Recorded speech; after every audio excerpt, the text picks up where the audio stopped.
ठाणे शहर विधानसभा मतदारसंघात भारतीय जनता पक्षाचे उमेदवार संजय केळकर यांनी दमदार विजय मिळवत आपले स्थान पुन्हा एकदा भक्कम केलं आहे. केळकर यांनी मोठ्या मताधिक्याने विजय संपादन करून विरोधकांना पराभूत केले आहे. संजय केळकर यांच्या कामाचा ठसा, जनतेसाठी केलेले प्रयत्न आणि भाजपाच्या विकासप्रधान धोरणांवरती मतदारांनी विश्वास दाखवला आहे. ठाणे शहरातील रस्ते, वीज, पाणी पुरवठा आणि सामाजिक कल्याण यांसारख्या अनेक प्रकल्पांमुळे केळकर यांना नागरिकांकडून मोठा पाठिंबा मिळाला आहे. या विजयाच्या निमित्ताने ठाणे शहरात जल्लोषाचं वातावरण आहे. भाजप कार्यकर्त्यांनी फटाक्यांची आतिषबाजी, ढोल ताशांचे वादन आणि घोषणाबाजी करत केळकर यांच्या विजयाचा उत्सव केला. विजयानंतर केळकर यांनी ठाणेकर जनतेचे आभार मानत ठाणे शहराच्या विकासासाठी आणखी जोमाने काम करणार असून प्रत्येक नागरिकाच्या विश्वासाला पात्र ठरण्याचा प्रयत्न करेन असं आश्वासन दिलं आहे.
ठाणेकर मतदारांचं मी त्रिवार आभार मानतो की त्यांनी विकासाला मत दिलं आहे, आम्हाला मत दिलं आहे तिसऱ्यांदा.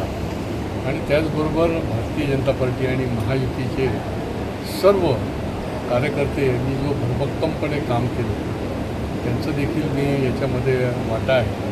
देवेंद्र फडणवीस साहेब, आमचे भारतीय जनता पार्टीचे नेते एकनाथ शिंदे साहेब यांनी देखील विशेष लक्ष या ठिकाणी देखील दिलं. आणि ठाणेकरांनी तर म्हणजे त्यांना सलाम की त्यांनी तिसऱ्यांदा भरभक्कमपणे आशीर्वाद दिला आणि माझ्यावर विश्वास टाकला. त्यांच्या विश्वासाला कदापि तडा जाऊ देणार नाही आणि विकसित ठाण्याचं स्वप्न जे आहे ते निश्चितपणे साकार करण्याकरता जीवाचं रान. 14ला एक वेगळी परिस्थिती होती, 19ला परिस्थिती वेगळी होती आणि आता 24ला म्हणजे खूपच दुप्पट तिप्पट लीड जो आहे. म्हणजे विकासाला मतदार जो आहे तो ठाण्यातला सुज्ञ आणि जागरूक आहे, विकासाच्या बाजूने उभा राहतो आणि विकासाचं काम करणारे. आणि आमचं प्रगती पुस्तक आम्ही त्यांच्यासमोर ठेवल्यावर सकारात्मक आमचा जो प्रचार होता त्या प्रचाराच्या बाजूने त्यांनी आमच्यावर विश्वास टाकला. सगळ्यांनाच मतदाराला तर देईनच, ठाणेकर मतदार तर फारच जागरूकपणे मतदान करतो आणि त्यांनी विश्वास टाकला. आमचे कार्यकर्ते आहेत, Bhajap, Shivsena, Republican Party of India आणि सर्व आमचे महायुतीचे नेते यांना निश्चितपणे याचं श्रेय जातं. विशेष करून भारतीय जनता पार्टीचे देवेंद्र फडणवीस साहेब असतील, या ठिकाणी नड्डाजी पण आले होते, गडकरी साहेब पण आले होते आणि ठाण्याचेच महाराष्ट्राचे जे मुख्यमंत्री एकनाथ शिंदे साहेब यांनी देखील विशेष लक्ष घातलं. बाकीच्याही आमच्या सहकाऱ्यांनी, त्या सगळ्यांना मी याचं श्रेय देतो.